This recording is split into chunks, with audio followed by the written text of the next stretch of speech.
Good morning, কেমন আছো তোমরা সবাই? আশা করি তোমরা প্রত্যেকে খুব ভালো আছো। আর আজ হচ্ছে শুক্রবার, আর এখন বাজে ঘড়ির কাঁটায় 10টা। তো চলো এখন থেকে আমি ভিডিওটা শুরু করছি। তো আজকে শরীরটা একটু খারাপ থাকার কারণে সমস্ত কাজে একদম উল্টোপাল্টা হয়ে গেছে। আর আজকে সকাল সকাল মা ঘরের রান্নাবান্না করে ঘরের সমস্ত কাজকর্ম মিটিয়ে এখন গেছে তোমার গঙ্গা স্নান করার জন্য, কারণ আজকে হচ্ছে নীলের উপোস। তাই মা গঙ্গা স্নান করতে গেছে। আর আমার শরীরটা যেহেতু খারাপ, তো সেই কারণে আমি আর গঙ্গা স্নান করতে যেতে পারিনি।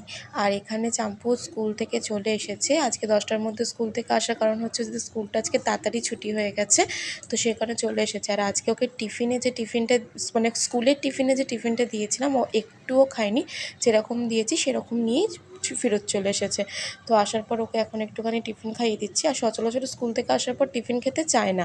আর এখানেই দেখো দুপোকার সমস্ত জামাকাপড় জড়ো হয়ে রয়েছে। এগুলো সব কালকেকার জামাকাপড়, কিচ্ছু ভাঁজ করা হয়নি, যেমনকার সব তেমনই পড়ে রয়েছে।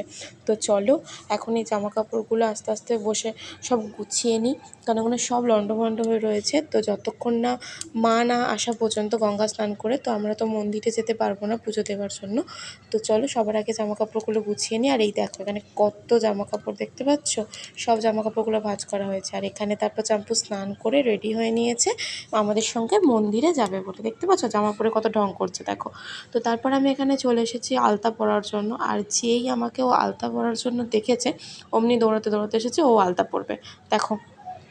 তারপর আমি রেডি হয়ে নিলাম। আর রেডি হওয়ার পর এখন যাব মন্দিরে। মাও রেডি হয়ে নিয়েছে। তো তোমাদের সবার প্রথমে আমাদের ঘরের ঠাকুরকে দেখিয়ে দিই। দেখো এখানে মা সমস্ত ফল সব গুছিয়ে নিয়েছে, ফল ফুল। আর এটা হচ্ছে আমাদের ঘরের ঠাকুর। তো মন্দিরে যাব এখন পুজো দেওয়ার জন্য। তো চলো মন্দিরে যাওয়ার আগে সবার প্রথমে ঘরের ঠাকুরকে জল দিয়ে দিই, তারপরে মন্দিরে যাব। মা আগে ঘরের ঠাকুরকে জল দিয়ে দিয়েছে, তো এবার এখন আমি দিয়ে দিচ্ছি। দিয়ে এবার আমরা মন্দিরে যাব। আর ওখানে চাম্পু রেডি হয়ে অলরেডি আগে থেকে বাইরে দাঁড়িয়ে রয়েছে।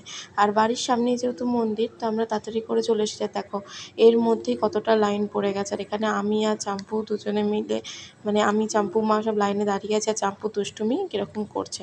তো তারপর সেভাবে ভিডিও হয়নি। এখন সন্ধেবেলাতে, তো সন্ধেবেলায় যেহেতু নীলের উপোস সন্ধেতে বাতি দিতে হয়, তাই সন্ধেবেলাতে আর মন্দিরে যাওয়া হয়নি। তাই সন্ধেবেলাতে ঘরের ঠাকুরের সামনেই বাতি দিয়ে দিলাম।